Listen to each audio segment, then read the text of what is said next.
All right, so take a look here. All right, is there a GCF? So now in this one, there is a GCF of 2. And then the issue is that that doesn't fully get rid of the number in front of the x squared. We still have a 3 there. Okay, so now we still have to do this AC grouping.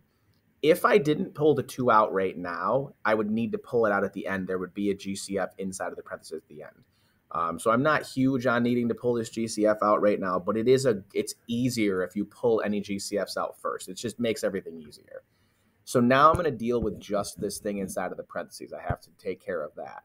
So I'm going to do 3 times the 6. I'm going to get positive 18. That means the same signs. All right, so I've got 1, 18, 2, 9, 3, and 6. And it's supposed to add up to combine to negative 11. So negative 11. So if the signs are the same and I want a negative, there's no way they're not going to both be a negative. All right, because they got to be the same. And that's going to give me negative 11 right there. Now, remember, it doesn't mean this. All right, it doesn't mean that. This means that I'm splitting that middle term into a minus 2 and a minus 9.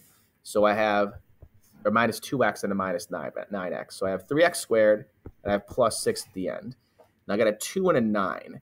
The 2 goes with the 6, and the 9 goes with the 3, the best, all right, in terms of having a greatest common factor.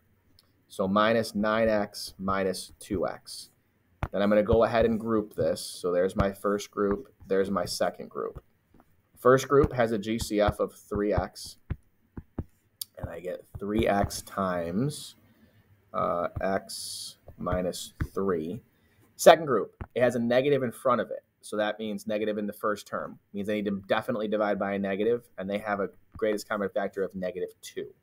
So it means minus 2 times x minus 3. Again, good, because these two came out to be the same. And if they didn't, that's a problem. So my factored is x minus 3 and 3x minus 2. But I can't forget about this 2. All right, and that's kind of a dangerous thing because I actually almost forgot about it. But I can't forget about that 2. It needs to travel down here and still live in front because it was there to begin with. I can't throw it away. All right, so it's got to stay there. So make sure you're really careful with any GCFs. Make sure they're still there at the end.